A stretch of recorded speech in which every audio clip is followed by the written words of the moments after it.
our platform. And we're so glad to have the honor to add a book of the caliber of Places of Mind, A Life of Edward Said, into the Leila Mikdadi Library Collection. I want to thank Tim again and Connor, hopefully, for joining us today. We're going to be starting with an introduction from Connor, if he's able to connect at this point. And this will be followed by Timothy's presentation. He's going to be talking from 30 to 40 minutes. And after that, Connor will continue the commentary and have questions. We have questions prepared for Tim for 15 to 20 minutes. And then we'll open the floor to questions from the audience. So please, if you have any questions, you can send them in the chat, or you can send them also anonymously to me, Idris Khaldi. Now a bit more about the author, of course. So Timothy Brennan is the author of several books, including At Home in the World, Cosmopolitanism Now, Borrowed Light, Vico, Hegel, and the Colonies, and Salman Rushdie in the Third World, Myths of the Nation. His writing has appeared in The Nation, The Times Literary Supplement, and many other publications. And he teaches in the Humanities Department at the University of Minnesota, and has received fellowships from the Fulbright Program, the American Council of Learned Societies, the Deutsche Forschungsgemeinschaft, and the National Endowment for the Humanities. Connor, who will be our discussant today, teaches at Maynooth University near Dublin in Ireland, and he's the author of the Cambridge Introduction to Edward Said and the editor of the Revolutionary and Anti-Imperialist Writings of James Connolly. And he's also a founding member of the Island Palestine Solidarity Campaign. I'm gonna check if Connor's with us right now. If not, I'm gonna give the floor to Tim. I don't know, Connor, are you with us? Can you hear us? We're with you. If not, I'm gonna give the floor to Tim. Tim, thank you very much for being with us today. Can you open your camera so we can all see you? Hello, Tim. Hello. Hello. Hi, Timothy. How you doing? Sorry for Connor not being able to connect right now. We're gonna figure it out, hopefully. Thank you very much for being with us here today. Really appreciate it. We're looking forward for your presentation. I think your book has had many reviews and many people are eager to hear it from yourself now. So please indulge us. Okay. All right. Well, thank you. Thank you very much for persevering through all of the technical difficulties, and also for inviting me. It's a great privilege to be doing this. I wish I could be there personally, but I know that this is the way that they're normally doing things. So I thought a lot about what to say to you today, and I thought that I would maybe cover 3 or 4 aspects of what I confronted when writing the biography, and what I was attempting to do, and what I thought other people hadn't yet done. So let me just begin by talking a little bit about Edward the person that I knew, and the person who is hopefully captured to some extent in this biography. It's what I tried to do anyway. So what is often missed about Edward Said, I think, is that he did not merely have a message, nor was he simply a personality in the world. Nor did he leave behind a series of quotable essays and books with an enviable reception history. He was not, in other words, just a list of accomplishments. Beyond all this, he was in ensemble an object of beauty, like a Chopin prelude or a Joni Mitchell song at the height of her powers. Something that transcends itself, at once inevitable and effortless, as though it had always existed. I know this sounds a little over the top, the words of an acolyte maybe, but I think this is what the record shows, and it must be said. I think I have the right to say it in part because I've been very critical of Edward over the years, and he recognized this in me when he was still alive.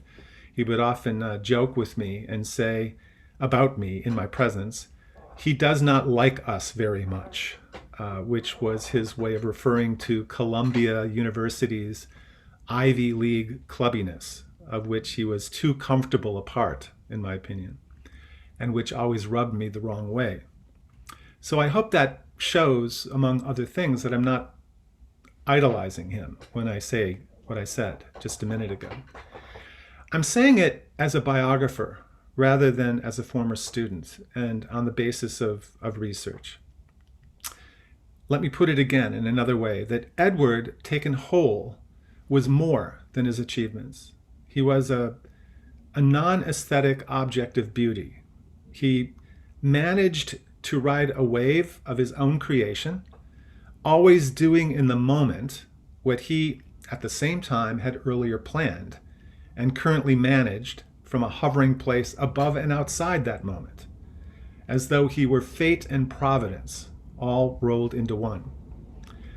I think this role he played of mythical messenger surprised him as much as it did us, and was even a burden to him. I know I'm not alone in feeling that he was, as Mohammed Shaheen has put it, a great and beautiful novel. Those around him knew this. They even nodded at one another to express that they understood it about him. This X factor, though, that I'm referring to was not always evident. It certainly wasn't there in his early schooling or childhood. It only became obvious when he was in his 20s, as he began to face the public. And in fact, it came about under the pressure of going public, when his conversational brilliance, and his genius was essentially conversational, wrapped him in an aura that was a little like a Christian conversion story. I think he would have hated this analogy, given his insistence on his own atheism, but all those Bible classes that he took while going to school, not unlike his love for the Catholic communist martyrdom of Antonio Gramsci, made him recognize the affiliations between his own inspiriting transformation in college and grad school and that of the political saints he had already enshrined in childhood. Above all, the Egyptian communist doctor and martyr Farid Haddad, and his own Aunt Nabia, who did charitable work in Cairo for the first Palestinian refugees of 1948. So, in the biography, I wanted to capture some of this aura, but also to demystify it. One cannot tell the story of a man's ideas without telling us something about the man as a person in the world, especially someone as captivating as Edward. So, for me, it was always a balancing act between the urge to include anecdotes and dramatic vignettes, and I think the book is full of those, but also, on the other side of things, to maintain a narrative line based on the drama of his ideas. This is an intellectual biography. I wanted to show how being a literary critic and a theorist of continental philosophy was no early detail that he happily outgrew, but what formed him politically and made his public interventions effective and memorable. There are always those who want more personal color and scandal in a biography, like the infamous 800-page tell-all biography of Philip Roth recently, that was published and then pulled from the shelves because its author was caught in rape allegations. I think a fair reader of the biography I wrote will find some of that sort of thing in the book. But in my view, nothing mattered more to Edward than the mission and status of the intellectual in the technologically besotted, pundit-ridden corporate world of Anglo-America. What it means to be an intellectual and how he became the one that he was is therefore the most important thing to capture in any biography of Edward Said. If you don't do that, you're not being true to him, and you're missing the most durable thing about his legacy. Even one of his former students groused in an interview that his ideas are not what made Edward important, that many others had the same ideas. Rather, from this former student's point of view, it was his performative charm that was the most important thing. I find this view superficial, but also a kind of betrayal. And I'm surprised that someone so close to Edward in life, as this former student obviously was, would miss what made Said of lasting importance, namely, bringing the humanities to the center of the political discussion and embodying the image of the humanist intellectual as a guardian of the historical record and the creator of new social agendas. A lot of people don't want to grant that point, but I was eager to show it. So there were adventures in writing this book. How to remain true to Edward's often very challenging theoretical tastes, the difficult books of philosophy, music theory, and linguistics that formed him intellectually, and to do that while ending up with a book that the general public could read. For example, members of Palestinian student organizations or mainstream historians or journalists who all have a stake in his legacy, but know very little about his intellectual points of departure. I saw the whole endeavor as a kind of test to see whether I could pull that off, to get a book of this sort placed with a commercial publisher. That was the personal challenge, if you will, that kept me going. So I began with various leitmotifs buzzing in my head. One of these had to do with the emphasis that Edward placed on plain speaking and conversation over writing. That was one theme. Another one was the way that he sacrificed his love of the aesthetic and the philosophically dense in the name of reaching the public. Another was his rejection of the modernist notion of an abrupt revolutionary break with the past in favor of the rather different idea, the idea of tradition and the influences that one actively chooses. We're all contradictory, I guess, but being larger than life as Edward was, his contradictions stood out more clearly. He was a dissident, but he was fabulously well rewarded by people in power. He was a thoroughly American Arab, and there are other contradictions of this sort that I could list. Here, though, in trying to get at that doubleness that existed within him, I wanted to learn from others as much as make sure to dispel certain myths about Said over the years. The myth, for example, that Edward wanted to create discord between the West and the East, or that he hated the West, that he supported terrorism, or that he was a, quote, essentially angry man, as the historian Tony Judt put it. Or that he had little truck with philosophy, or that Orientalism is basically a book that was based on the thinking and writing of Michel Foucault. These are the myths that I wanted to dispel. Some of those who knew him and reviewed the book imply that they were the ones, unlike me, who knew the real Said. But here I would say that Edward, for those who knew him, had the habit of confiding in you by giving you inside information that he confided to a dozen others as well. The Said you knew was the one he let you see, reserving other Saids for others. This is true even for lovers and childhood friends, some of whom have written books about him. So my effort to know him then was not to pretend, as I think they did, that the Edward I knew personally for so long was the only one, but rather to triangulate among all the different versions of him to produce a plausible composite. Edward, in my view, was very deliberate about how he wanted his career to look. He plotted it out very consciously in Cairo, in Champaign-Urbana on fellowship, and in Beirut, right down to where he planned to publish and when, and on what themes, and in what order. So the beginning of his statement in early career is called Beginnings. The late statement on intransigence and fending off cynicism is called On Late Style. These combined materials, in my view, if you dwell on them and really know his work as a whole, guide one through the intellectual life, which continually returns to a handful of main ideas, ones that he restated and reformulated constantly from new angles so that they would eventually sink in. I was aware, though, in writing this book, not to intrude personally into the narrative, letting myself in only in the introduction. So I felt that people needed to know my personal relationship with Edward, but I definitely did not want that to keep popping up as a distraction in the body of the biography. You'll notice that a lot of the narrative flow of the book is composed of fragments drawn from the testimonies of others that I try to weave together so that the seams do not show. So in that sense, I feel like the story, such as it is a collective one. I'm the one making the choices, fact-checking, turning it into a manageable style, but the information, and more importantly, the perspective, is a collective one.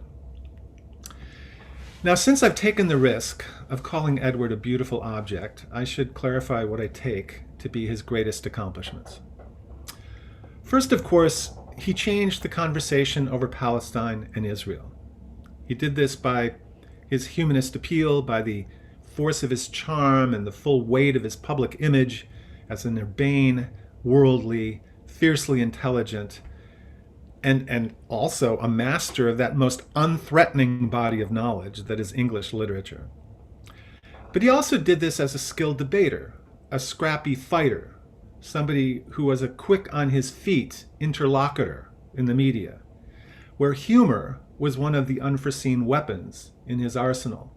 That and a kind of ingenuousness and earnestness that was to many refreshing in a postmodern age. But then finally, he also changed that conversation by his indefatigable amassing of sheer data, the informational, pedagogical thrust of his books and essays, beginning with the explosive 1979 book, The Question of Palestine, that patiently, fairly, and calmly lays out a devastating case that only the tendentious could deny. This must be seen as the reason why so many attacked him so hysterically, because he presented an airtight case and did it better and more entertainingly than any of the talking heads on the other side. The people who hated Orientalism, for example, would often label him a postmodernist who believed there was no truth, only representations of truth. The fact that he was a defiant and vocal anti-postmodernist who believed in facts and stood for sincerity drove these critics mad because it just did not compute for them. It showed them, I think, that they had misunderstood where he was coming from and what he was trying to say, and that they themselves were capable only of an impotent rage. His second accomplishment is that he inspired a movement in the university to open the curriculum to non-Western books, histories, and heroes, and to change the demographics of faculties to include more scholars and grad students from India, Africa, Latin America, and the Middle East. This is often described as his inspiring post-colonial studies, but his effects were actually much larger than that, and of course also at odds with some of the directions later taken by that field. The third, and I think the biggest contribution, though, was to bring the humanities into the public discussion and make them central to policy debates and political disputes. He persuasively showed the general public that literary concepts like narrative, the image, and representation had political consequences, and he persuaded the public that culture, not just economics, was a key element in political power. He did more, both with his personal example, but just as much with his essays, spelling the project out, to revive the image of the intellectual as a creator of agendas, a guardian of the historical record, and a theoretician of the possible. This brings us to the important question of what Edward meant by the intellectual. What exactly was the force of this emphasis in his work on intellectuals? Well, in my view, his view of the intellectual was bound up very tightly with his theory of the media, and that, in general, his critique of the media is a side of his thinking that has been neglected. The record shows that he was deeply immersed in the institutional media critiques of figures like Noam Chomsky, Herbert Schiller, who is a sociologist who popularized the idea of the media as mind managers who package consciousness and create a situation in which a few corporations create, process, refine, and preside over the circulation of images and information, which determines our beliefs, attitudes, and ultimately our behavior. Edward also read and really paid a lot of attention to Fritz Matschlup, an Austrian economist who is famous for having written a book called The Production and Distribution of Knowledge in the United States. It is Matschlup who coins the term the information society and who looks at knowledge as an economic category. And there were other people along these lines that Edward was reading, in fact, not only reading, but chiding his friends and associates for not reading. People like Edward Herman, people like Régis Debray in his wonderful study of the intellectuals of modern France, Armand Matalar, and the Roland Barthes, who wrote the book Mythologies. So this is where Edward was coming from, and this had a lot to do with his image of the intellectual. And I'll explain in a second why. He understood that information was not merely a question of reading hard or going to the library. It wasn't about having greater digital access to more raw data. It was about making the linkages that were necessary to understand the information that you had before you. And this is what the intellectual could do. He was terribly angry at the Arab countries for not buying the publisher Random House when it went up for sale, or the magazine Harper's, or the London Times. All of these major media outlets were at one point in the 1980s up for sale, and the Arab countries let this opportunity pass. Gives you a sense of his thinking. He looked out over the information landscape of a bewilderingly complex United States and noticed that the intellectual there in that landscape had lost any resemblance at all with erudition, metaphysical authority, or aesthetic arbitration. These would be the typical powers, you might say, accorded to intellectuals in Europe, Latin America, and Asia, typically. In the United States, however, the intellectual had assumed the guise of an anonymous technician in the sciences, or a media intellectual in the quasi-entertainment and news industries. So the model of the intellectual, you might say, in the United States were people like David Brooks or Paul Azan or Christian Amanpour, rather than, great intellectuals like Benedetto Croce in Italy. So his media critique became more and more refined and dogged as he began to try to extricate intellectuals from this dilemma in the United States. So in this wonderful, again, neglected talk of his in the 1980s called The Limits of the Artistic Imagination, he writes the following: "In an age with proliferating informational resources and control, the management and manipulation of these resources usually results in misrepresentation, distortion, or effacement of the human or inhuman agency and interest at work. There exists, therefore, a need for providing counter-information, information that is, that runs counter to and is often hidden by the prevailing consensus, information whose description and analysis is based on the privilege of human agency and responsible choice. Thus, the intellectual fulfills an archival function while exercising a relentless erudition." And this explains a lot why, from the very beginning of his career, when he first takes this job in New York at Columbia University, that his entire orientation is towards popular crossover journals and magazines and newspapers of various sorts. Partisan Review, the Centennial Review, the New York Times, and so on. Later, it would be similar kinds of crossover venues like Grand Street or Interview Magazine or the New York Review of Books, even House and Garden. He looks to people as his models who wouldn't necessarily be associated with Edward Said. People like Fred Dupee or Mary McCarthy or Edmund Wilson. These are the types of people that he tries to learn from and write in the mode of. So there's this wonderful letter that he writes to the New York Times while he's pitching this idea of writing about, French theory to the audiences of the New York Times. And he goes, quote, "I hope to be describing these discoveries not as arcane, hopelessly specialized instances of new sciences and jargons, but as admittedly complex problems that ought to have an immediate appeal to the common, situated intelligence of the general reader." His frequent appearances on television, although these were admittedly about political events in the Middle East rather than philosophy, show that he learned his lessons well. He's a frequent contributor to places like, Nightline, Evans and Novak, David Brinkley's This Week, and so on. These are the prime time news programs that bring on experts of various sorts to discuss the issues of the day. He was very much a part of that crowd who was invited and held his own brilliantly well when pitted against people far to the political right of him.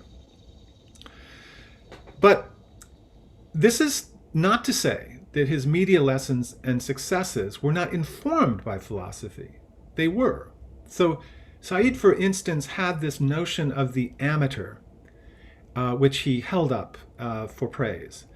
The notion of the intellectual as an autodidact, right? This is an idea that he gets from the great 18th century philologist Giambattista Vico, but also from that 20th century communist I've already mentioned, Antonio Gramsci. Both of them also hold out the amateur and the autodidact as an appealing model for intellectual activity. And what did he mean by this? What did it mean for him to be an amateur? It was not merely the playing down of credentials, right? That is, the pitting of the general intellectual who speaks out of turn, as it were, right? Who is, not the specialist invited as an expert on these news programs that I was talking about. The people who come from a Washington think tank and supposedly, because they're given a title, that they are Mideast experts, are basically communicating to everyone else to shut up, that they have no right to talk because they're not experts. So Edward was in part trying to overcome that prejudice and say these people are not aware of the general economics and philosophy and cultural plenitude of the world in which they are intervening. They're merely narrowly focused on promoting something that people in power who have paid them want them to say. So this notion of the amateur and the autodidact had to do with playing down credentials and opening oneself up to a more general kind of knowledge. But it was also a certain model of knowledge. It was an improvisatory, right? Unsanctioned knowledge that arose from reading without particular plan or use, right? That one learns more when you don't go out and simply read up on a topic, but your curiosity is infinite, and therefore it will lead you to discoveries that you couldn't plan to find. Part of his image of the intellectual, though, had to do with the behavior that he had to assume as a great public personality and celebrity and presence. And this has to do with the role of rage, of anger in scholarship. The idea that it is fitting to show anger and to speak bluntly when a cool bureaucratic indifference, supposedly the conduct code for respectable authority figures, when that bureaucratic indifference would signal an ethical lack. And second, that the club to which you want to belong as an intellectual is not being on the inside of power at all costs, right? Just like, Democrats and Republicans in the Senate, even though they appear to disagree with one another, all know that their chief goal is to remain in the Senate. Right? That's the one thing that is not negotiable. But instead of this kind of utilitarian logic, to have fealty to a position, a belief culture, with its own constellation of influences and its own constituencies. Edward, when he wanted to, was very hostile to critics, and he could tear them apart, in his language. He was quite frightful, actually, when he unleashed his fury.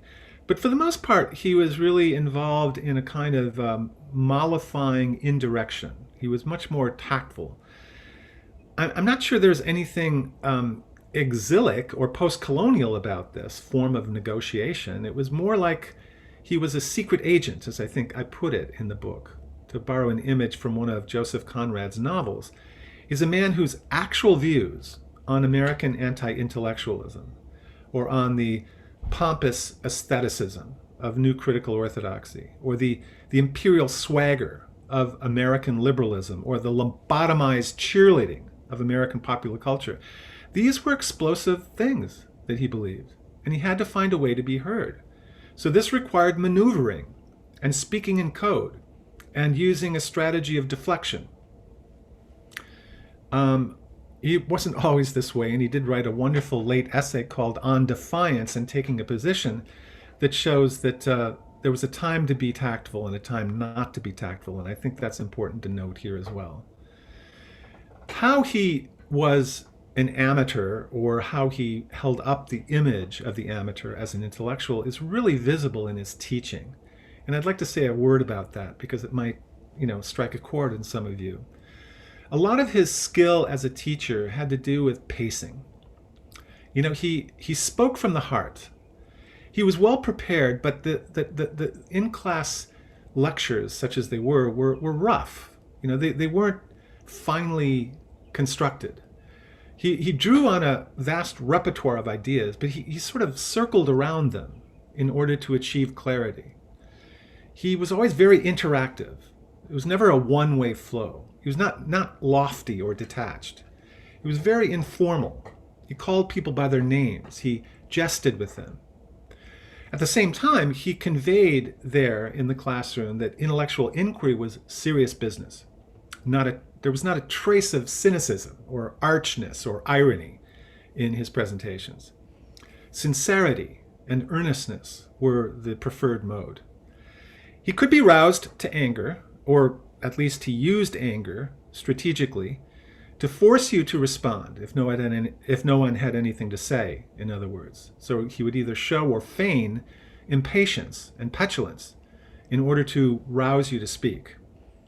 On the other hand, if you were truly lost during an in-class presentation, say, he would become immediately avuncular, right? He'd be gentle and swaging and sort of rescue you, as it were, and put into his own words what you had tried but failed to say. This might bring us to another interesting point that has to do with how literary criticism affected his politics. I was very surprised to discover in my doing research for the book that as an undergraduate and as a graduate, he was fascinated by the connection between literature and politics.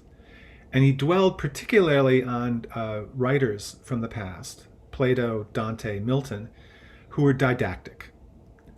So the seeds of his political thinking were found, I think, very early.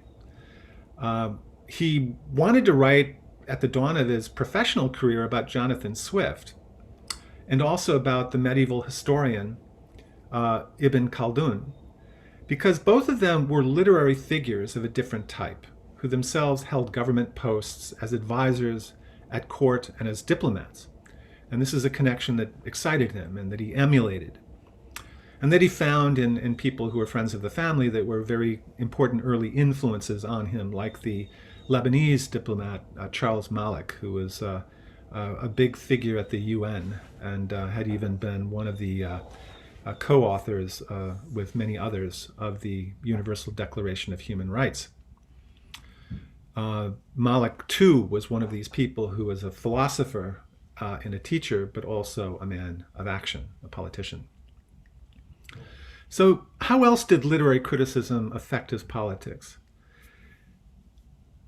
There's that idea of being in the public sphere, supporting an ethical and a political position, when you yourself are unthreatening. I think I've mentioned this already before. So that is, it's important, I think, from his point of view, to be a person who is both widely read and curious about what they do not know, but at the same time, somebody who gets their particular authority from not having direct access to power, who has no financial stake in outcomes, who is a learned, general, non-partisan observer, if you will. This is a role I think he felt could be played by the literary humanist intellectual. Finally, there's the fact that people in his field study rhetoric. They understand something about rhetorical adeptness, and therefore the study of literature allowed him to recognize something about the mischief that takes place in the act of representing in words or images ideas and facts. This notion, in other words, that a great deal of meaning gets lost or added in that transfer from idea to thing that takes place in language. A literary scholar like him is very alive to these kinds of problems, and so he can forge a language that can be effective in the political sphere. In Said's case, by launching vague coinages like affiliation or the dynastic or Orientalism itself as a term, which carry immense symbolic weight. But they're also part of a skillful art of evasion. It's the fashioning of a syntax that accuses while dodging, and that by this tact or evasion sidesteps unwanted encounters.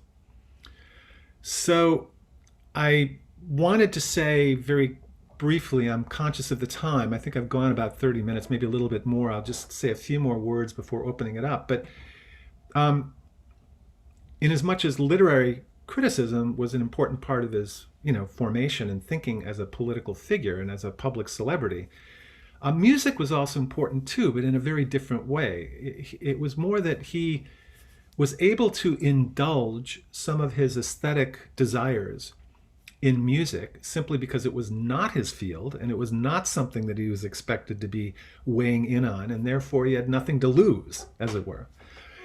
And I think this is important because Edward often denied himself aesthetic indulgence. If you notice in reading a book in which there's lots of close readings of novels, like the book Culture and Imperialism, he's very seldom interested in artistic form or the turn of a phrase or the structure of the plot or those kinds of issues. He's much more interested in what this novel as a document historically represents. I mean, what content can be found within it. And this, I think, was not because he was insensitive to artistic form, but because he consciously sacrificed his desire for aesthetic form, which is one of the reasons why, even though he began writing novels, he didn't finish them. He, I think, wanted to convey to the public that the role of the intellectual as ethical arbiter and as creator of new agendas was more decisive and more important than that of the novelist or the poet. And this came along with the provision that he himself would not be artistic or too aestheticist. So he would frequently say to me, for example, I'm not an artist, right? By which he meant, I don't labor over my prose. I've got something to say and I get it out there. That if I can say it clearly and if people can understand what I'm saying, that's all I'm trying to do. I think he was an artist. He was a great musician, and as I say, he wrote large sections of novels. But he was not someone who wanted to give himself over to that. He denied himself that, and I've called it now several times a sacrifice, and I think that is what I would like to stress. Okay, just finally in closing, my last point, I think I can't stop my presentation without saying something about the vexed issue of identity, since it invariably comes up when talking about Edward Said. This is what I would like to say, that Edward's experience with exile cannot be thought of only as his not living in Palestine. It was personal, emotional, political, and intellectual. He was a figure who was, in every sense of the word, not quite right, as he put it, right? That is, feeling kind of out of sorts, like he didn't belong, like whatever he did was not enough. He simply was not at home anywhere because he was a driven person, agitated, in psychological turmoil, an antinomian. He makes notes of this when he writes about Joseph Conrad early in his career, where he refers to Conrad's executive authority of exile, by which he meant this: the invention by Conrad of a persona, the wearing of masks to hide one's real views. He frankly says later in life that he cannot be seen as being an exile in the sense of being a political refugee, like being one of those who was physically driven out of Palestine in 1948. But is this not what, in a sense, makes him politically authentic as a Palestinian? It is not his distance from day-to-day life in the Palestine of his imagination that makes him inauthentic. Think of that aspect of the wonderful photo text collage book After the Last Sky, where this lack of personal day-to-day experience with Palestine really comes to the fore. But it's this distance that makes him authentic, since so much of the experience of being Palestinian is to be forced to see it from afar, at a distance, as a place of the imagination, a human fact that Mahmoud Darwish brilliantly evokes in one of his poems, An Exile's Letter, for example. So some of Edward's suspicions towards identity, right? Because he was, of course he was Arab, and he identified with being Arab, and he loved the Arabic language, and he spoke the Arabic language, and was mad when people would address him, who knew Arabic, would address him in English, or would answer his question, which was delivered in Arabic, in English. So these are all part of his makeup. He very, very, in a very detailed way, apprenticed in the Arab intellectuals of the Nahda before him. So he certainly identified with that. But he was, as many people, including his daughter Najla, have frequently pointed out, very American in his tastes and habits. He had this aura of being the Europeanized, cosmopolitan intellectual, but he would do things like say, out of the blue at home, how come we never have franks and beans? And he'd run off to the store and buy hot dogs and baked beans, and they'd have that for dinner. This would be a typical thing that he'd do. He was much more in love with American popular culture that he led on. One of his favorite shows was this show called Dance Fever on Saturday afternoons, right? This sexualized competitive couples dance show. So this would be an idea of the complications, not completely unexpected, of his identity. But there's also the political stance towards identity. And I think that he was very suspicious of the identity politics that arose within post-colonial studies, and saw it, I think, a little bit in terms of the sectarian conflict of Lebanon during the Civil War, and some of the tribalism, including the tribalism, of course, famously within Israel itself, of the Middle East, and wanted, therefore, to avoid it, to transcend it, which he did, I think, with this emphasis on humanism. But let me leave you with my comments on the not infamous, I would say notorious, maybe that's better, the notorious comment that he made in a forum that was hosted by the Israeli journalist Ari Shavit, when he said, "I'm the last Jewish intellectual," because it speaks to this issue of identity. So Shavit, in context, was in this forum trying to tell his audience at a certain point that Palestinians should stop complaining about their mistreatment in the past and just, quote, get over it, unquote, right? As though the past is the past and there's nothing to be done, and so forget about it, right? And so a lot of people took umbrage, including Jews in the audience, and said, look, the whole point of the Jewish claim in regard to the Holocaust is to never forget. And here you want the Palestinians to forget in the experience of their own Holocaust. How can you possibly maintain this? So I think Edward, in that context, looked at Shavit, and he took stock of this fellow, and he said, "Look at you, look at your betrayal, not only of Palestinian rights, but of Jewish memory itself, whose watchword has always been never again, which means never forget." And what he was essentially saying is, Shavit, you're corrupt. You know you have already lost the moral high ground, and you certainly don't represent any longer anything like what has made Jews historically clarions of the oppressed. Figures like Spinoza and Marx and Trotsky and Isaac Deutscher and Noam Chomsky and others, whose radicalism was directly related to their outsider status, but whose political effects stemmed from universalizing their condition, for speaking precisely not as Jews, right? Not keeping things within the tribe, as it were, but instead as human beings on behalf of all. I think Edward saw himself in this secular tradition of Jewish thought, as Theodor Adorno did, for example, and I think that this is what he meant. So there's plenty more to talk about. I'm sorry I've gone on for so long, but I thought this would give you a sense both of what I was trying to do in this book and what some of the highlights of Edward's spectacular career have been, and hopefully this will lead to a very interesting discussion.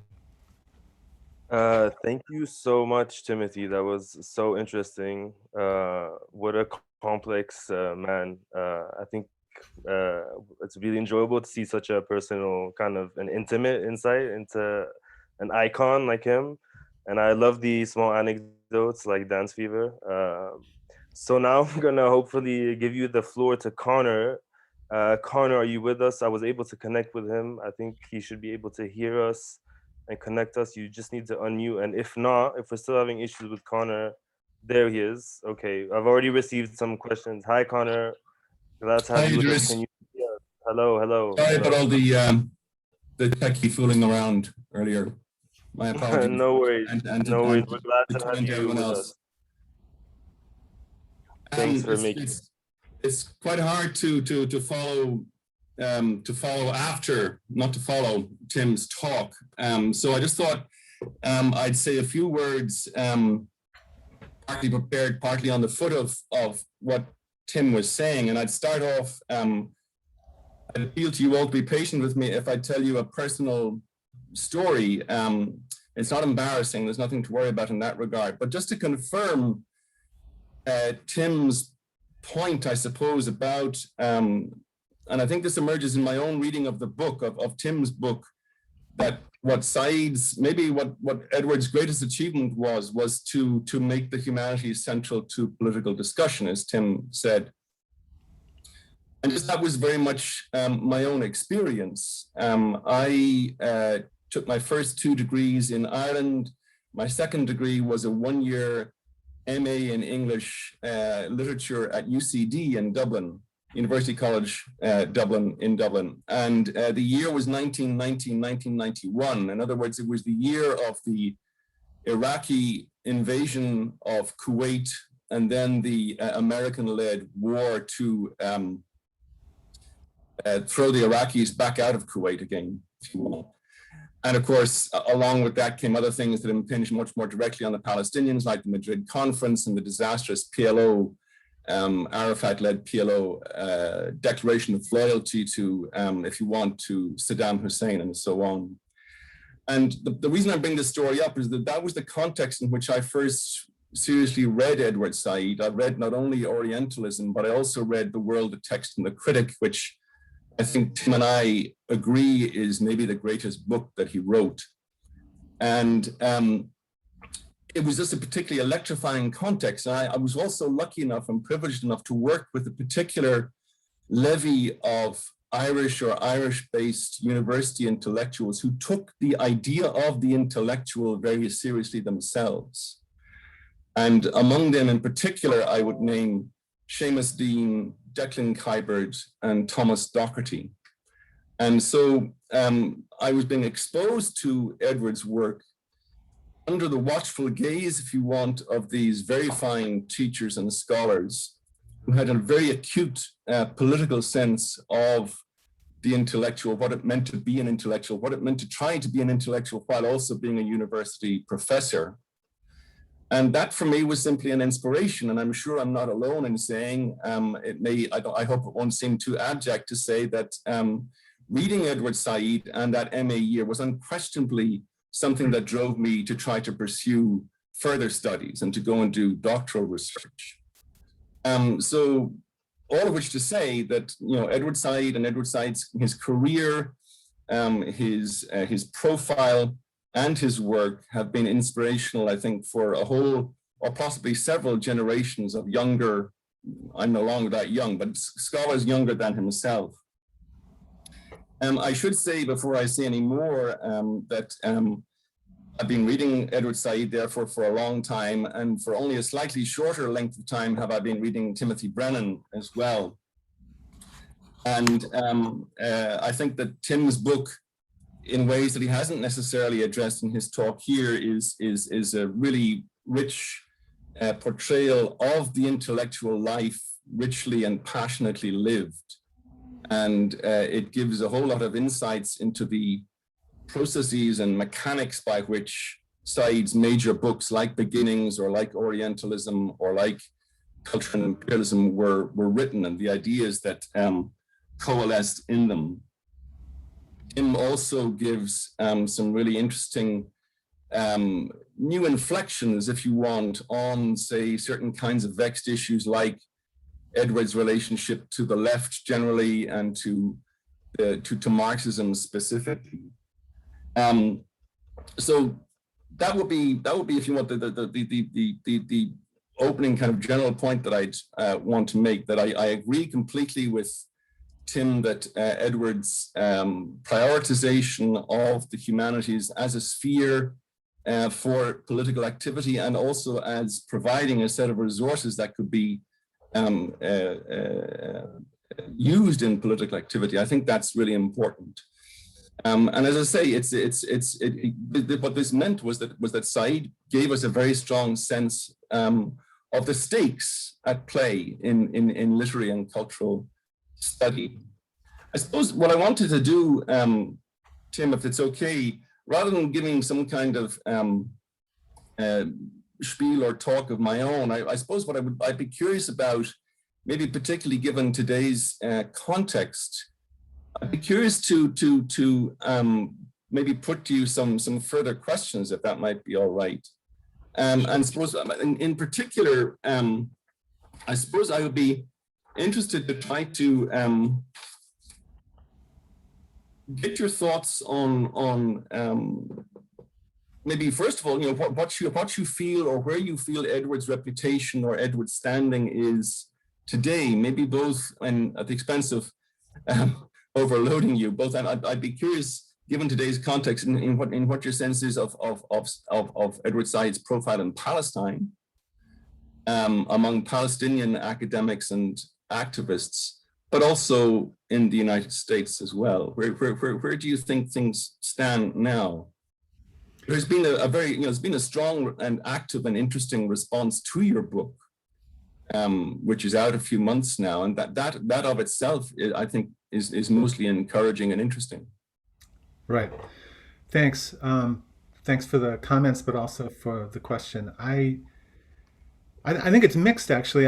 I guess just to be confessional for a moment, I was having doubts about taking the project on originally because I was wondering whether anyone, 15, 16, 18 years after his death would still care, would still remember. I really wasn't sure on that point. But I think, as you suggested right towards the end, the reception of this biography, which exceeds my, expectations, shows that he really matters to a lot of people deeply, and that people have not forgotten. That partly it's the force of his ideas, partly it's the beauty of his being, as I put it at the beginning of my talk in his example, but partly it's because the internet allows him to live on, in the sense that a lot of his lectures and so on are easily accessible there. And so a younger generation has a direct connection to him that wouldn't have been true in a different media environment. So partly that's true. But I think that the official wings of the academic establishment are rather divided about Edward. And I think that there's many people who are very, very keen to tuck him away in a closet somewhere and to not talk about him any longer, and who wince to recognize that people still care about this. So I get the sense that that's youth in part who are more instinctively pro-Palestinian and more critical of Zionism than was true when Edward was first writing in the 70s and 80s, who are interested in Edward and his example. And I think that there is a division in academia, so that there's a nominal turn, at any rate, to a kind of hypertrophied Marxist posing, if I could put it that way. Maybe it's utterly sincere, but the many people in graduate school, in my experience, think of themselves as being on the far left and being Marxists. And so many of them are very drawn to the example of Edward, who, although not a Marxist, was one who acted as an attorney for Marxist intellectuals and who openly avowed the importance of their thinking to him, and so on. So I think that there's this division but what is really happening is that in the Middle East, from what I can tell, both in a very politicized Lebanon and also in Jordan and in the occupied territories, that there is maybe a greater interest in Edward than existed for much of his career. There were vexed reasons for this. Some of it had to do with poor translations of his work into Arabic. Some of it had to do with resentments that he, unlike some of his compatriots like Ibrahim Abul-Lughod, decided not to go back and actually spend the last years of their academic careers in Palestine, and there are many other reasons. So it seemed like for much of his career, there's complaints on the part of Edward himself, but also on those who care about his work, that he's not getting the kind of play, not getting the kind of interest in the Middle East that one would expect, given the importance of his statements in his project.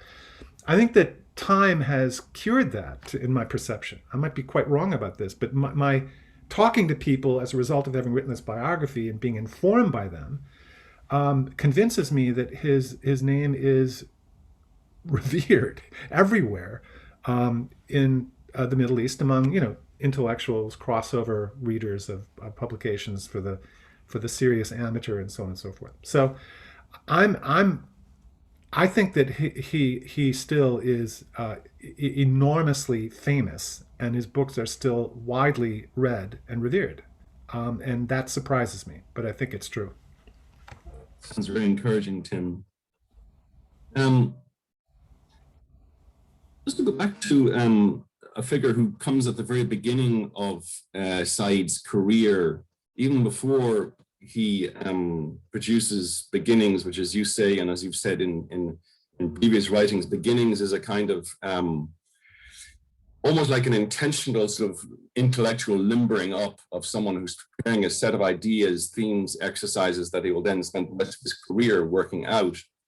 But before Beginnings, there's the book on Conrad. And I wonder, would it be perverse to ask if you think that Edward, you've already addressed the Conradian idea of the executive importance of the executive. I should know the phrase, the executive importance of exile. I'm just wondering if you think that his affection for Conrad, the idea that Conrad was a ground base that ran right through his career from beginning to end. But nevertheless, starting off with Conrad, if the reading of Conrad itself in some way inflected the way that Edward thought about Palestine. I guess my short answer would be yes, because almost everything in his intellectual life did in some way come back to that. I think that one of the things that's really quite visibly going on in the Conrad book, and it's something he felt many of the readers of it in the early 1960s didn't catch, is that it was an attempt to bring into English letters the interests and concerns of Heideggerian existentialism. I think that he really is interested in the problems of of existence, right? The kind of fatal recognition that we are, to use a kind of Sartrean interpretation of Heidegger here at this point, right? That we're sort of condemned to our own freedom to make our lives be what we want them to be, right? That every single day is one in which you have to prove your existence. So this notion of what it means to create yourself is, I think, at the heart of the Conrad book. And it's very much there, in part because of his influence, the influence that Charles Malik gives him, somebody who studied with Heidegger and introduced him to some of these ideas. But it's also coming through some of the people in the French intellectual scene, like Sartre and Merleau-Ponty, who are struggling to translate, or maybe you could say to undermine and transform the ideas that are coming out of interwar German phenomenology. So this is the kind of thing that, so what does he do with this though? I mean, he's thinking that I'm a young professor trying to make my name as a New York intellectual. That means that there are certain things that will be allowed and certain things that will not be allowed professionally for me to say and to do. So he's interested in establishing a couple things in that book. One of them is that literary genres that are closer to conversation, to plain speech, are more interesting and more transformative than those that are involved in modernist textual play, right? So he is not concentrating on the long, complex, formally playful novels of Conrad, but on the correspondence, right, which is a lot like conversation, or the short fiction. So that's one thing he's trying to establish. The other thing he's trying to say is, it isn't so much that a writer creates the work of art. It's that in the act of creating the work of art, they create themselves. And what they're creating about themselves is a series of masks. And I think that this notion of masks is one that he really deeply internalizes. And Conrad is mostly important for him as a person who moved from a native culture to a foreign culture and who played a role, who invented a persona that was useful to him for everything else that he wanted to do. And I think that that's what he sees himself, Edward sees himself doing in writing about Conrad. This is what he emphasizes in Conrad, but it's also what he emulates in Conrad and is attempting to do.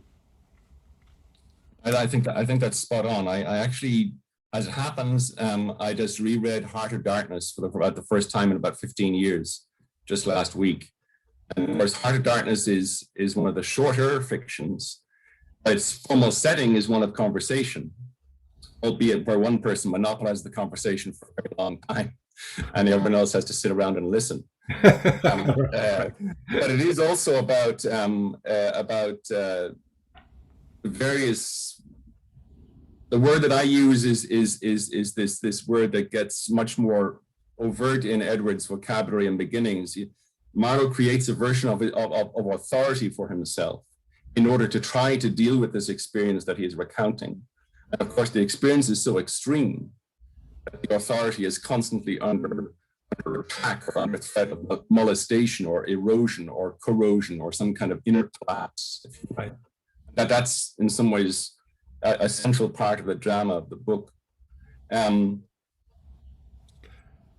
of the other things I wanted to just latch onto, and this is jumping around, but I'm thinking also of the kinds of ways that Edward brought Europe to bear on Palestine, to speak in rather annoying generalizations, Europe to bear on Palestine or Palestine to bear on Europe. And that is in places of mind you at one point referred to, and I can't remember offhand, I should be able to remember this, but you referred to Edward giving, during his visits to Beirut in the very early 1970s. His time spent in Beirut was clearly very, very important to him. He's working on beginnings, he's working on the essay on Arabic fiction or Arab fiction since 1948, but he also lectures in Beirut on Michel Foucault. On Foucault, at a time when he was also writing essays on Foucault that would partly feed into beginnings and maybe go somewhere else as well. I'm just wondering, is I don't know if we can access the scripts of those lectures. Just wondering if the location. I'm thinking, of course, of Foucault himself in Tunis, just a few years before, and whether or not he was particularly moved or influenced by the politics of Tunisia at the time. I don't know that he was. Or I think, in fact, his reaction to Tunisian protests at the end of the 60s, after the Six-Day War, I think his reaction was rather negative.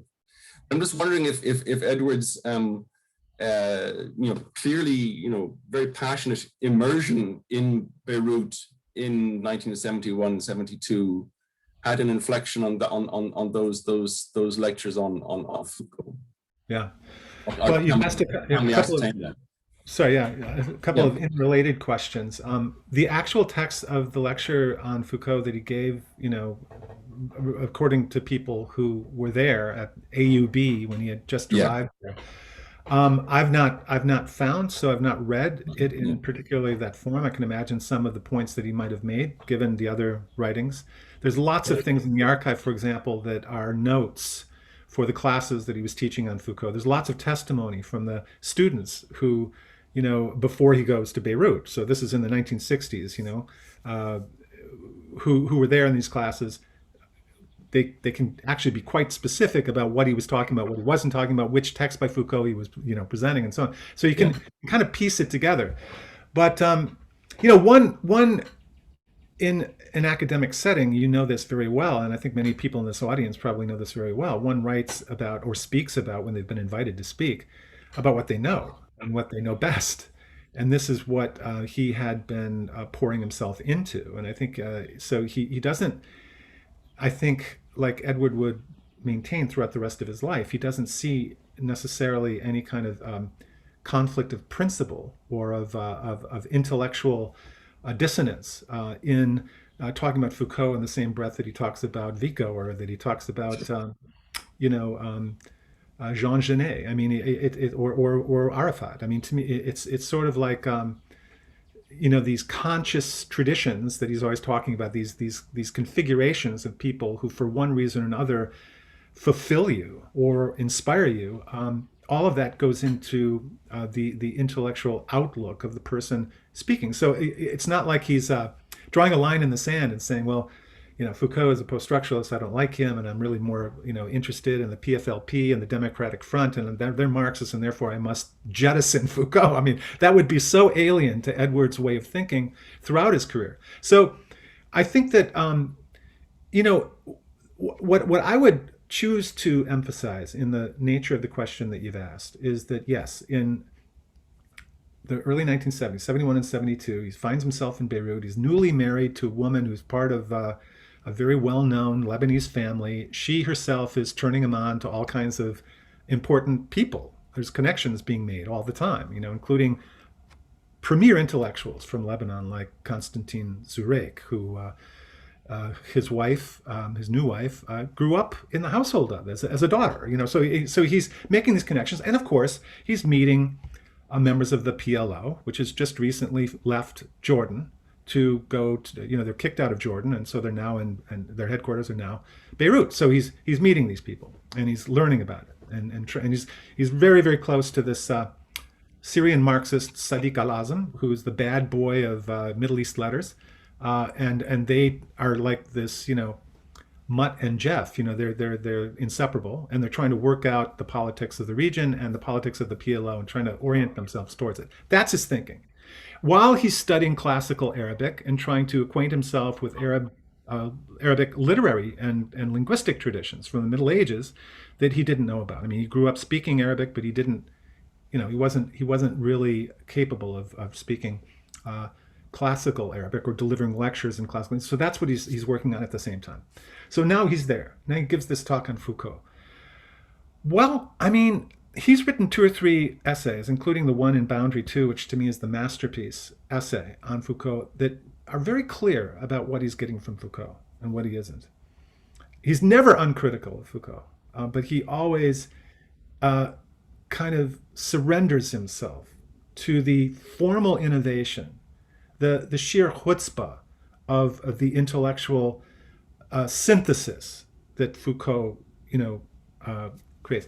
The ability with style alone to convey the things that one substantively wants to argue about the nature of history and language. You know, these are things that he's learning from. And the biggest thing I would say that makes all of these apparently abrasive, unlike elements of his makeup in this point of his career cohere is that he believes that theory matters, right? That the philosophies of language that are prevalent in, you know, the French scene, borrowing from German sources, are not merely intellectual escapades. They're not merely things to learn in order to establish a credential as a theorist so that you can teach classes. These are things that reorient one's entire way of thinking and talking. It opens up epistemologically your mind to ask certain questions that you wouldn't have thought to ask before, right? It raises the very question about the centrality of being a literary critic to politics, and that everything is mediated through language. And so on a number of different levels, he is insistent, and I think he was insistent throughout his career, that literary theory, which is often, of course, you know, mocked by journalists and those in other fields of academia, really is important. And it has a lot to do with him being able to formulate questions in the way that he did politically. So I think that that's what I would say about his you know, bringing the Foucault lecture into play at such an unlikely moment. I'm glad that you say that he was not uncritical of Foucault from very, very early on, because I think the essay that you're referring to, the Boundary 2 essay, is it not called something like Michel Foucault as an intellectual imagination?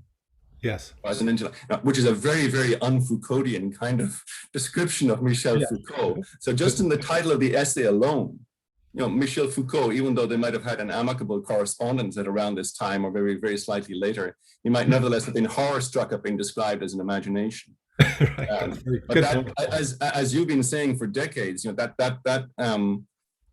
and as you said in your talk just now, that's always been a very important part of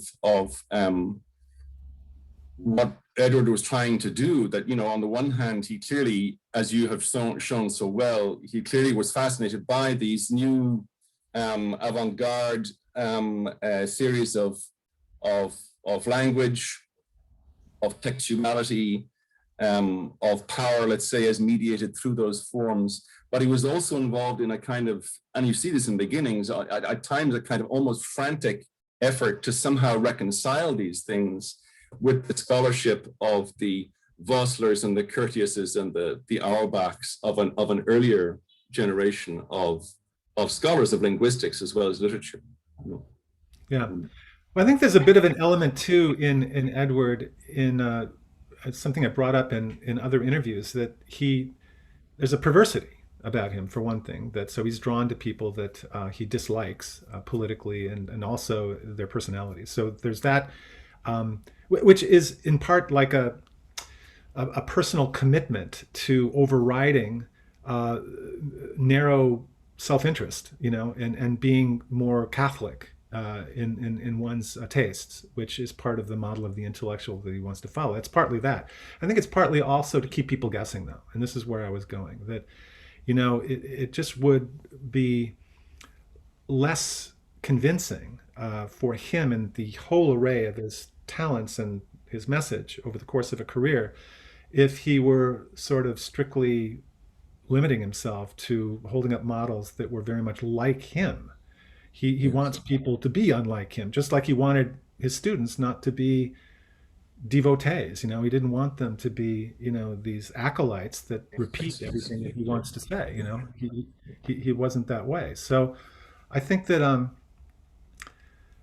you know,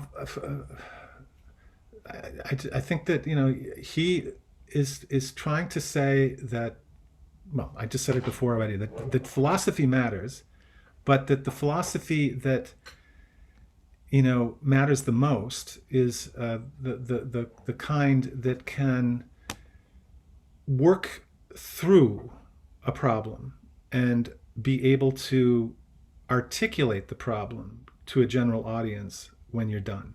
And I think that is something that he gets very, very upset about in regard to Foucault later, that there's an intentional obscurantism, that there's a kind of a showiness about not committing oneself to anything, right? There's the notion that the ambiguities of one's commitments, or the difficulty in interpreting a work of literature, means that the semantic there-ness of a text is hopelessly diffuse and never, these notions of radical semantic indeterminacy is where he draws the line. And it's precisely what brings him over to these, people like, Curtius and Vossler and these others that you're saying in this philological tradition, which is, after all, based on the idea that we can learn about the past and can effectively recover what happened in the past by the close and faithful reading of texts. And they're better and worse interpretations, right? Just like there are better and worse works of art. This is something he really held on to in an old-fashioned, ornery way for his whole life. Agreed. I think I probably should stop there. And Idris, if we I'd probably run over time, so it's probably now time for us to open up the space for questions to everybody. Hi, yes. Unfortunately, I'll need the host to put my video on, but I've received a couple of questions. Great. Until my video comes on. So the first questions we have, first of all, thank you very much, Connor, for coming on. This was really great. I really appreciate the information that we've gotten from both of you. We have a first question, sorry. Thank you, Timothée and Connor, for such an insightful presentation and beautiful eulogy to Sa'id. I really enjoyed this discussion. My question is, what does Sa'id's archive of knowledge look like today? And would you agree that that his defiant, almost celebrity persona helped him set the motion for mainstream identity politics and progressive politics, like we have seen on social media during the recent uprisings? So that's a big question. Right. That's a big one. That's a great question. It's a complicated one because I see a number of different aspects of it. Edward was the president of the MLA towards the end of his life, and this, I think, made him aware of some of the pedagogical difficulties that were coming into play in the early 2000s with the rise of digital media.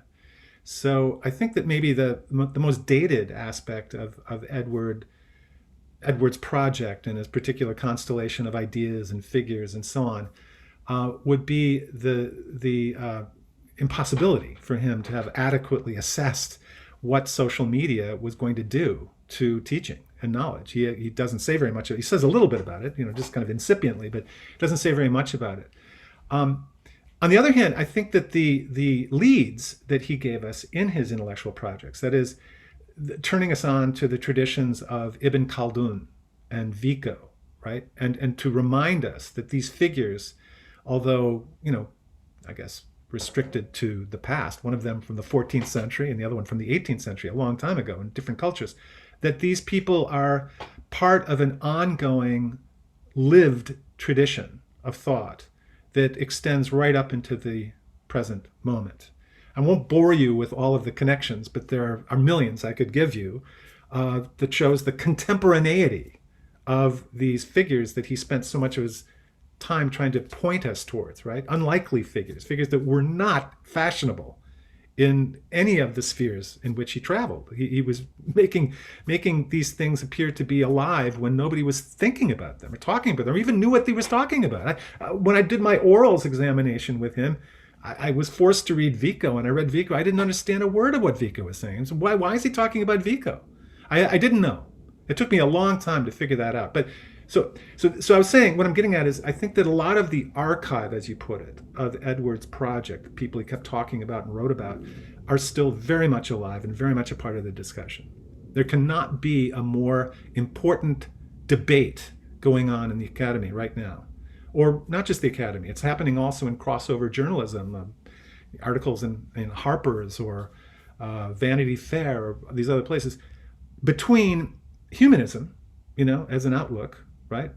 The kind of broad general knowledge of a humanist variety, and the technosciences, or the ways in which the technological imperative of American culture and American capitalism, more specifically, have invaded the humanities. And so we have a number of these fields that describe themselves as insurgent within the humanities that are basically heralding and heroizing many of the findings of technoscience. The digital humanities, would be one example, right? Thing theory or post-humanism. There are many of them. So it seems to me that he put his finger on something. He knew what was afoot. He knew what French theory had unleashed, the Nietzschean traditions of French theory had unleashed, in the sense of this anti-humanist thrust of things. And I think that he was there to try to say, no, I don't go there, and I'll tell you why I don't go there. And that's what he spent particularly the last 2 decades of his career hammering away at, with increasing bluntness. So there you go. It's a little mix. There's things that we can't turn to him for. Particularly like all the things that's happened in the Middle East. We can talk about that. And that's maybe a separate question. But there's a lot that he left us as a legacy that are rich. It's rich ore to be mined. Great, thank you so much. Yeah, that was very much on the head. I have another question. The right uses the false accusation of anti-Semitism, which is not to deny the reality of anti-Semitism, both to erase the experience of Palestinians and more broadly to attack the left. Does Edward Said offer particular insights into unmasking and countering this strategy? I think he does. I don't think he's unique, but he's probably, during his lifetime, the most successful at countering it.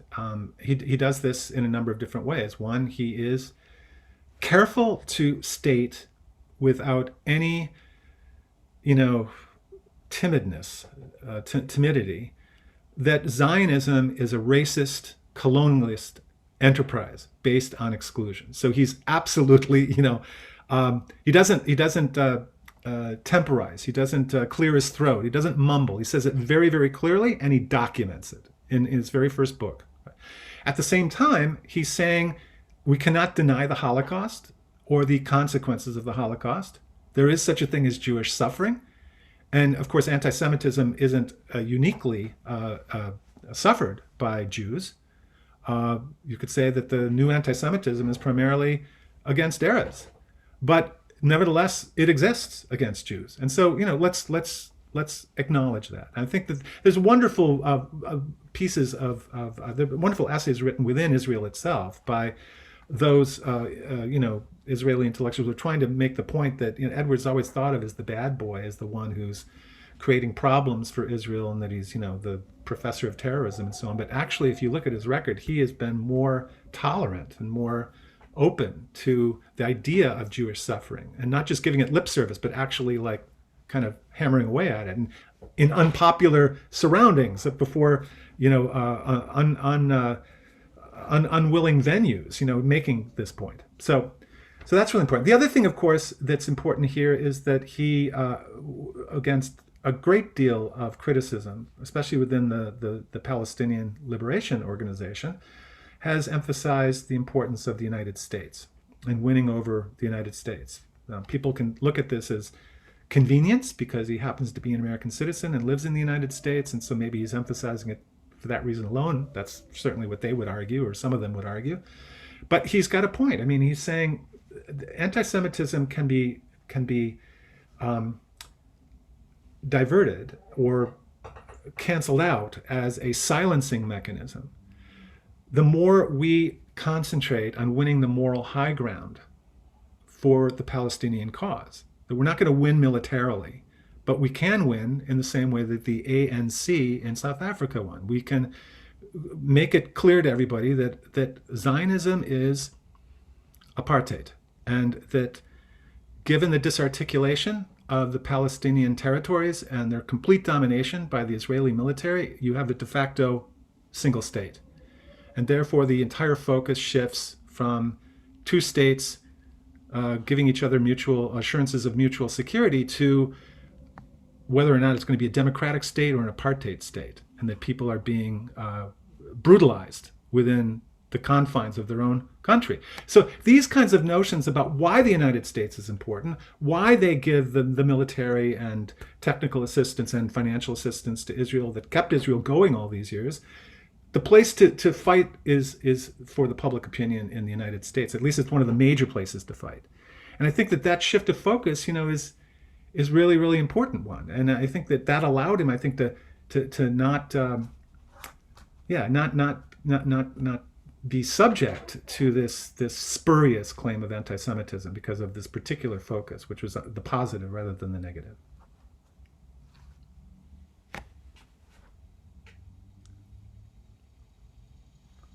Idris, I think you're muted. Thank you. Can you hear me now? Sorry. Yes. Thanks so much for your response, Tim. I think we have space for one or two more questions. So this one says, an amazing book, an intimate account, and such an interesting conversation. Thank you both, Timothy and Connor, for your contribution. I feel considering the recent events in Palestine, Orientalism and Said's contributions are more relevant than ever. How was the experience of producing and releasing a text like this with the backdrop of May's intense bombings and protests in relation to the context of the book?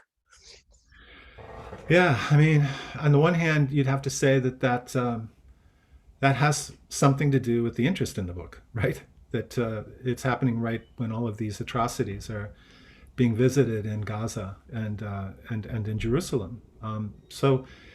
Well, on the one hand, it makes one feel bittersweet because, as I was saying, I think a little bit earlier, there are many more openings in some respects for the Palestinian solidarity networks today than existed when Edward was at the height of his powers. That is, I think that more young people are open to the notion of being critical of Zionism and pro-Palestinian. There is, a vibrant and well-organized boycott, divestment, sanctions campaign. It, of course, is constantly being attacked and even made illegal in various places. And so it's hardly as powerful as the anti-apartheid struggle in the United States was at the height of apartheid. But there are signs, hopefully, anyway, maybe I'm being too optimistic, but I think that it's headed in the right direction and that it gets more and more support every day. Those are the good things. The bad thing, it's very clear, right? That the Bantustanization of Palestine is just that much further down the road. And it's even led, of course, under the Trump administration to open discussions about outright annexation of Palestinian land and declaring or recognizing Jerusalem as Israel's capital and these kinds of outrages. I mean, these things didn't exist when Edward was still alive, and we miss him sorely because I can imagine what kind of rhetorical fireworks he would have assembled against this. But yeah, it's a very mixed feeling that one has about being behind a book like this or like revisiting Edward's spectacular career at precisely this moment. But I think it's, like I said, just to summarize, I think it's important to recognize that there are positives, not only negatives, involved in this. And the sheer number of people who are interested in Edward's legacy gives us cause to hope that there's more people like him lurking in the wings to take his place. But if not that, at least to learn from his lessons and carry it forward. Can I just add something there, Idris, to what Tim was saying?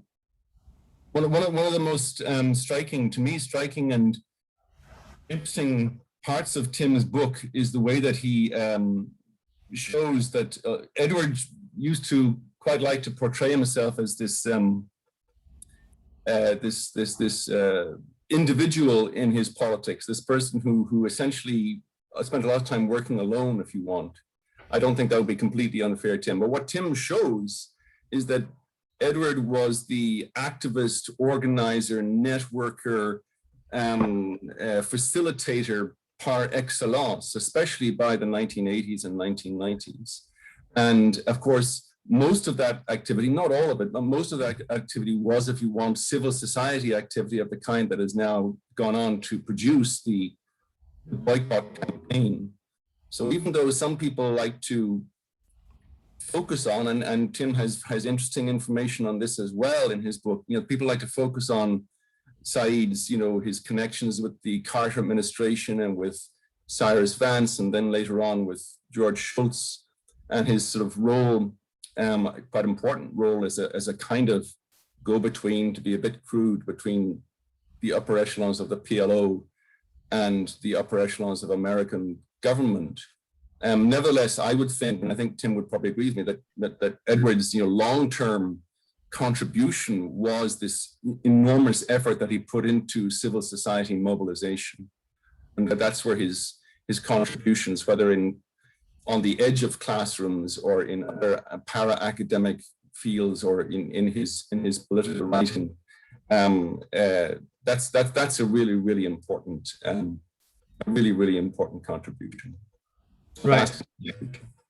He just simply put a lot of people who didn't know one another in each other's way, in each other's company. I mean, every single morning, he would have 5 to 6 20-minute phone calls with people from the Middle East or Europe, doing these sorts of organizing tasks that you were talking about, Connor. Yeah, it's a big part of him that I think people haven't seen, just how effective he was as an organizer. Thank you both. Yeah, please, Connor, feel free to answer as well. And I think we have time for this last question, and I feel like it might be a fitting way to finish this. So, dear Professor Brennan, an amazing achievement and great book. I felt very close to Said with this book in the way you did him justice, and I've always looked up to him as an academic role model. Knowing what you know, what advice would you give to the next generation of academics who want to follow in Said's footsteps?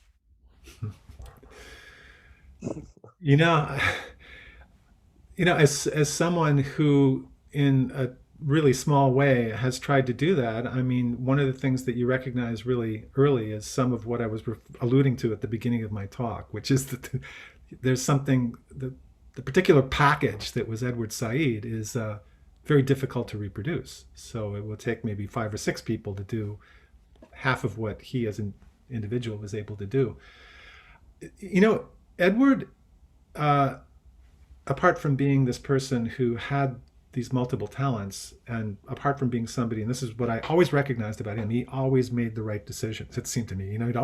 His timing was fantastic. He'd always know, what to say when, how far to go, when to pull back.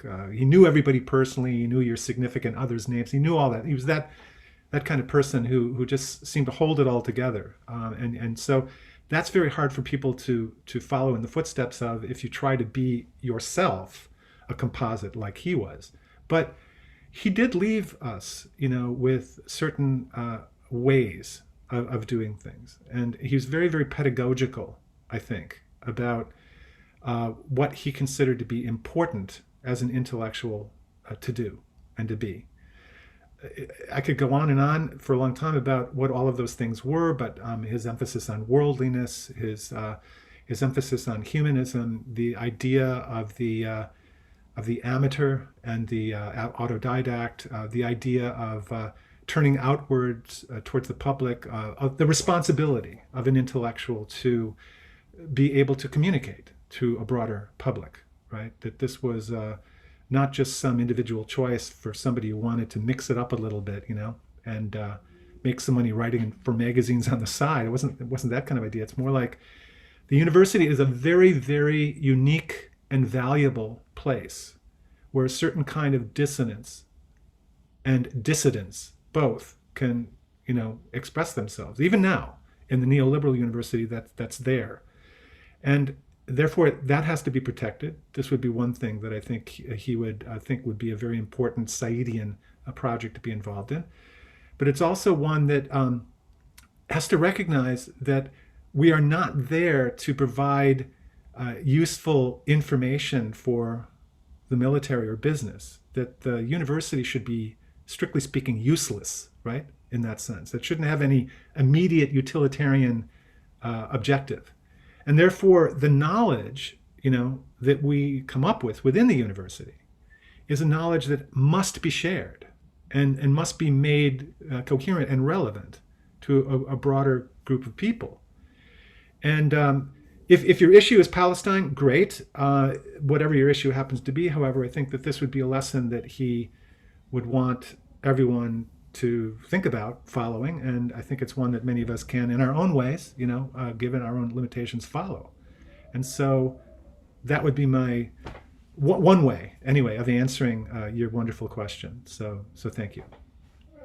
Thank you. Connor, would you like to add anything to this before we finish up to this question? I wouldn't really, because I think Tim has said it. Because that goes back to my foolish little parable about myself at the beginning. The point is not that that I can try to be Edward Said. That's kind of ludicrous. But that Edward's example, the models that he uses, certain important terminologies that he gave us. Again, for me, especially the world, the text, and the critic, I call, when I think about it, when I mooch around my flat thinking about the world, the text, and the critic, which I do far too often probably, I think of it as a manual of intellectual insurrection. That's what I call it.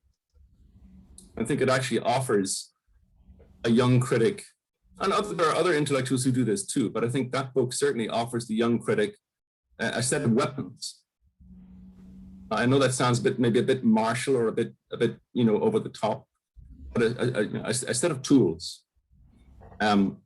Foucault wrote or said somewhere that he wanted his books to function like Molotov cocktails. Now, I don't know if the world of text and the critic is a Molotov cocktail, but it's certainly a useful toolbox for a younger scholar to come to and to watch and read an older, experienced scholar writing about what it means to be an intellectual, and writing about the degeneration of intellectuals in the academic setting, which is too often the case. So I think, as I say, I think Tim has said it. I would agree with him completely. Thank you very much. Thank you so much, Tim and Connor, for your participation and for this amazing book that I'm sure will be a great addition to the arsenal.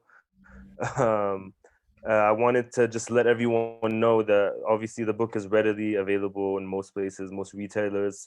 There's also going to be, from what I understand, an Arabic translation from Alam al-Ma'rifi, which is a Kuwaiti publishing house.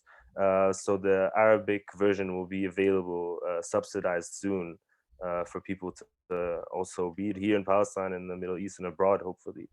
Again, thank you so much, Timothée, Connor. This was invaluable. We appreciate you so much.